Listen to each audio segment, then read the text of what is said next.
Pessoal, voltando aqui, agora a gente vai começar a ver alguns aspectos aí das leis, né, da política, como ela acontecia aqui no Brasil.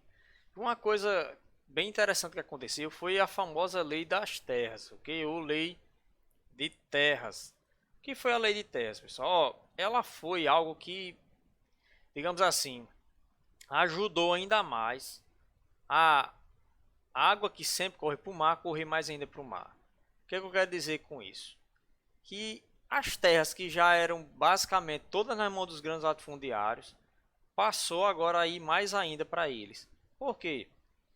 A lei de terras ela determinava, pessoal, que se você não tenha o registro, documento da terra em que você vive, mesmo que você viva lá há muitos anos, mas se você não tem um registro daquela terra, você tem que devolver ela a quem? Ao Estado, tem que devolver ela ao governo. Ou seja, só pode ficar na terra quem tem o documento dela. Mas imagine aí, você acha que as famílias humildes que tinham um sítiozinho, tinham uma porção de terra, há vários anos que estavam morando lá, viram aquela terra abandonada, chegaram lá, ó, ninguém mora aqui, é longe de todo mundo, vamos pegar essa terra para a gente viver. E muitas famílias fizeram isso. E surgiram fazendas, surgiram sítios e tudo mais. Só que eles não tinham registro algum daquela terra. Eles tinham que oficializar que aquela terra era deles. Só que, para oficializar, né, que aquela terra era sua, gastava muito dinheiro. E essas famílias não tinham condições. Aí o que é que vai acontecer? Quem não tinha registro de suas terras, as terras eram devolutas, né? Devolviam as terras ao Estado. O governo tomava essas terras. Mas os grandes fazendeiros tinham dinheiro para registrar essas terras. Então o que, é que vai acontecer?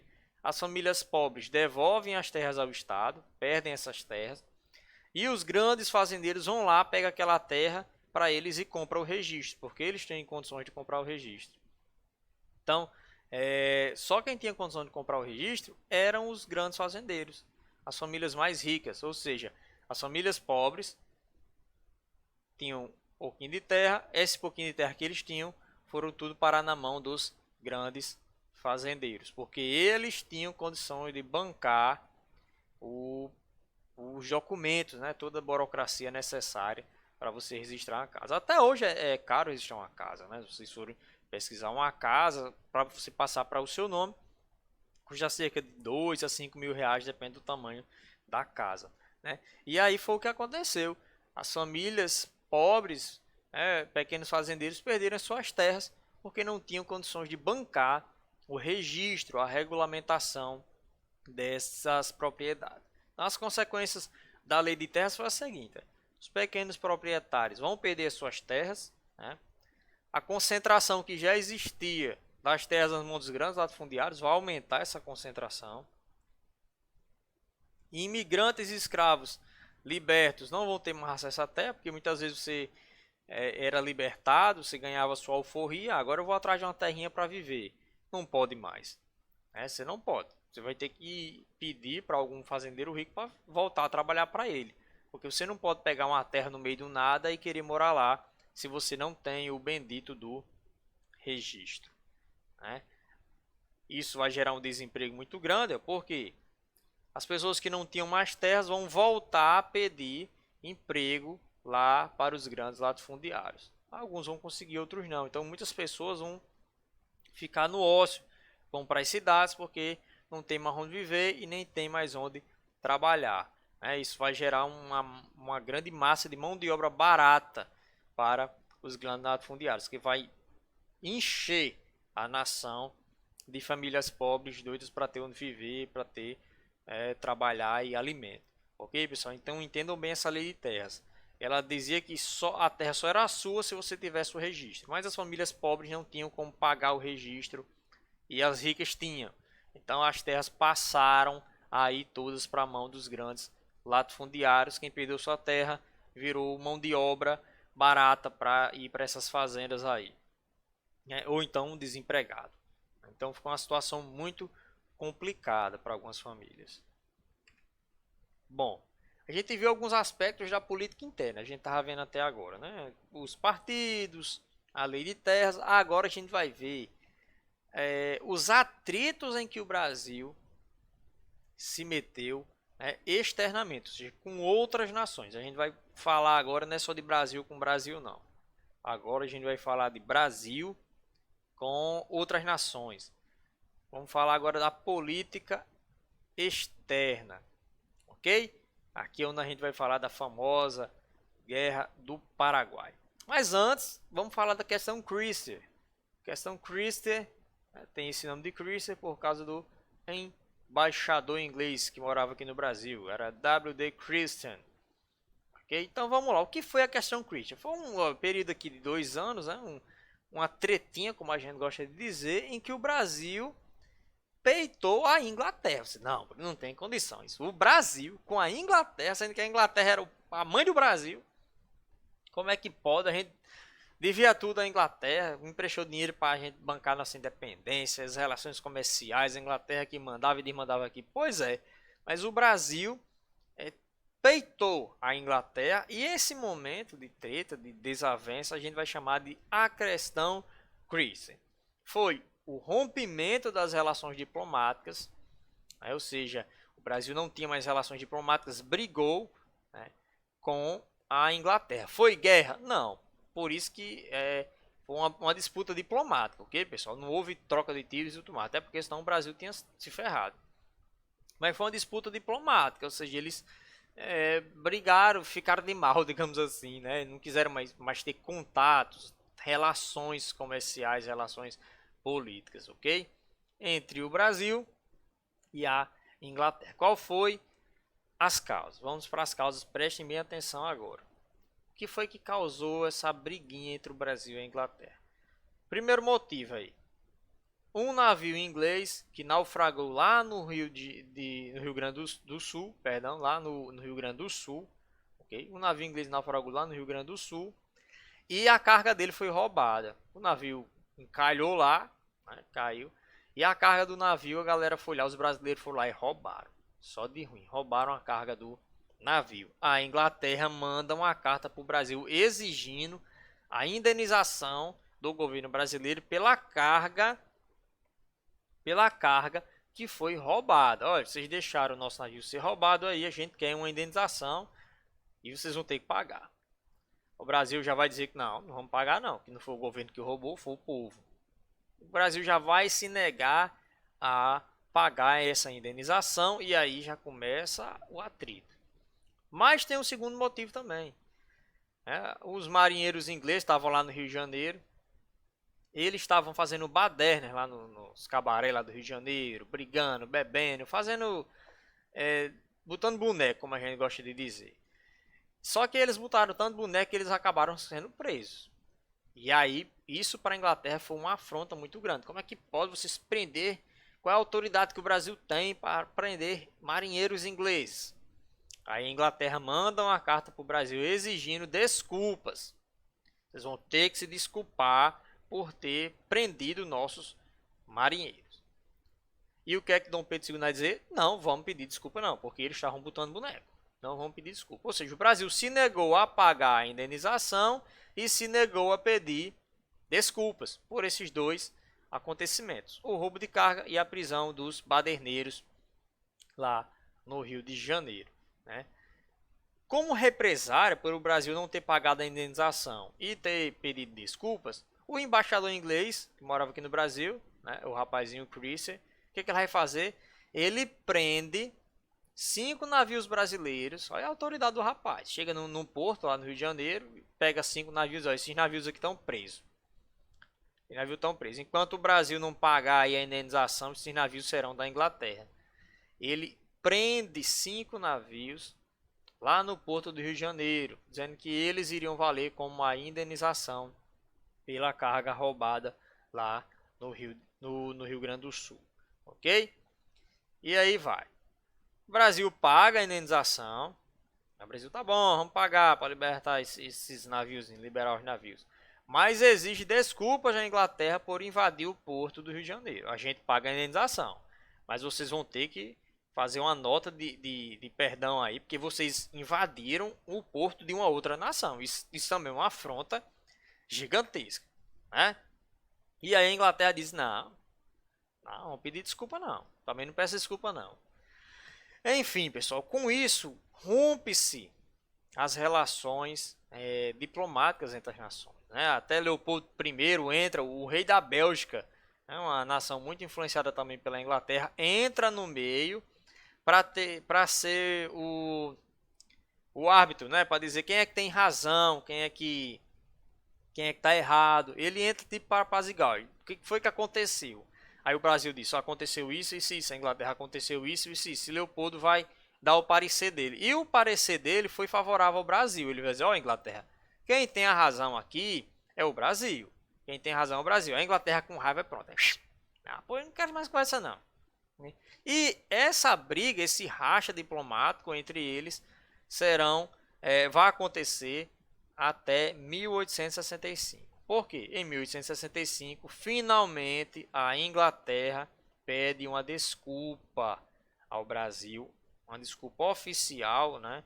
Desculpa-se oficialmente ao Brasil, e aí a briga, o racha diplomático entre as duas nações, ela se encerra, ok? Duas nações, estou errando tudo. As duas nações vai se encerrar. Então, entendam bem a questão, Christian. Eles eram muito amigos, já falei isso milhares de vezes, Brasil e Inglaterra, relações muito estreitas politicamente e economicamente, mas roubaram a carga do navio inglês e prenderam os marinheiros ingleses. A Inglaterra exige desculpas e indenização, o Brasil não dá. A Inglaterra invade o Porto do Rio de Janeiro, prende 5 navios, aí chega Leopoldo I e vê a situação e diz, o Brasil está com a razão. E aí eles se racham, mais 2 anos depois, em 1865, eles voltam a ser amiguinhos. Ok? Para a próxima. Aí a gente chega na Guerra do Paraguai. É simplesmente o maior conflito armado da América Latina, pessoal. O maior conflito armado que já teve na América Latina, na história da humanidade, foi a Guerra do Paraguai. Ok? Guerra do Paraguai. Dura cerca de 5 anos. Tem muito documentário massa sobre a Guerra do Paraguai. Eu recomendo vocês dêem uma olhadinha no YouTube. Tem imagem, muita foto rara. Ok, pessoal? Então vamos lá. Aqui é o causador da guerra, digamos assim. É o famoso Solano Lopes. O famoso Solano Lopes era o líder do Paraguai. Né? E aqui era a maneira como ele era retratado pela imprensa brasileira. Então você já vê que ele não era querido não, né, aqui no Brasil. Olha o jeito que a imprensa brasileira retrata o cara. Lá no alto, porém, em cima, né, ele só está no alto por causa do grande número de mortes, né, pessoas mortas, um monte de esqueleto aí. Então, ele subiu às custas da morte e da miséria do povo. Mas vamos lá. Será que ele era tão ruim assim mesmo? Vamos ver aqui como era o Paraguai antes da Guerra do Paraguai. Vamos entender como era o Paraguai. O Paraguai não tinha dívida externa, né, porque a sua independência foi uma luta interna, né, não precisou pagar a ninguém para ser independente, foi na base da espada. O Paraguai não tinha dívida externa, lá não tinha analfabetismo, povo que já tinha escola, lá não tinha miséria, lá não tinha escravidão, lá já tinha indústrias, já tinha estradas de ferro, lá ele já tinha investido em universidades, né? Já tinha um sistema de telégrafo, tinha um exército bem desenvolvido, um exército muito bem treinado, só que era governado ditatorialmente, ou seja, de maneira rígida, todo mundo tinha que obedecer a ele de maneira rígida, pelo famoso Solano Lopes, ok? Então essa era a situação do Paraguai, né? Era um país bom, sem analfabetismo, sem miséria, sem escravidão, mas governado ditatorialmente por Solano Lopes. Então vamos lá para a gente entender o resto da guerra. Mas tinha tudo isso aqui de bom, mas olha como ele era retratado pela imprensa brasileira. E aí a gente chega nas causas. Tá aqui o Paraguai, pessoal, essa parte verde aqui. E observe um seguinte detalhe nesse mapa. O Paraguai não tem contato com o Oceano Atlântico. O Paraguai não tem mar, não tem praia. Ele é todo cercado por terras. E o Paraguai precisava de alguma maneira de escoar os seus produtos para a Europa, se utilizando do Oceano Atlântico. Mas a única maneira de chegar ao mar é utilizando os grandes rios da Bacia do Prata, né? Utilizando esses grandes rios aqui, da Bacia do Prata, Bacia Fluvial do Prata. Então eles tinham que ter acesso a esses rios. É aí que vai começar a confusão. Por quê? Brasil, Argentina e Uruguai cobravam altos impostos, altos pedágios para que os navios paraguaios passassem por esses rios aqui e chegassem até o Oceano Atlântico. Aí Solano Lopes, rapaz, esse jeito aí tá dando errado. Tá dando errado, né? Como é que eu vou escoar aí? Vai ficar inviável exportar os meus produtos, porque eu tenho que pagar altos pedágios para passar nos rios dentro da Argentina, do Uruguai ou do Brasil. Ok, pessoal? Então vamos lá.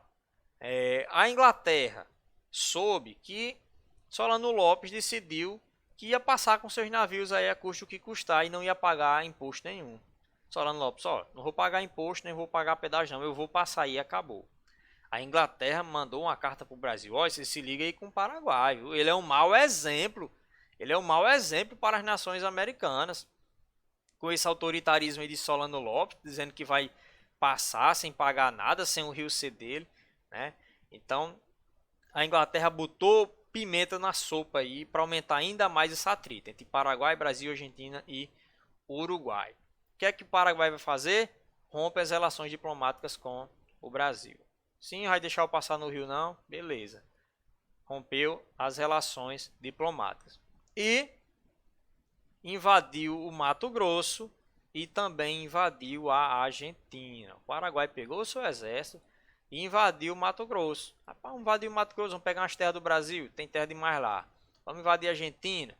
E aí eles vão invadir a Argentina e também o Mato Grosso. Vocês acham que o Brasil ia ficar de braços cruzados? Claro que não. Vendo uma nação invadir a sua, é aqui que a guerra vai começar. Quando o Paraguai decide invadir as nações que não deixavam que ela tivesse acesso aos rios da Bacia do Prata. Ok, pessoal? E aí a guerra vai começar. Ó, quais eram os times dessa guerra? De um lado nós tínhamos a Tríplice Aliança, cuidado para não confundir com a Tríplice Aliança da Guerra Mundial.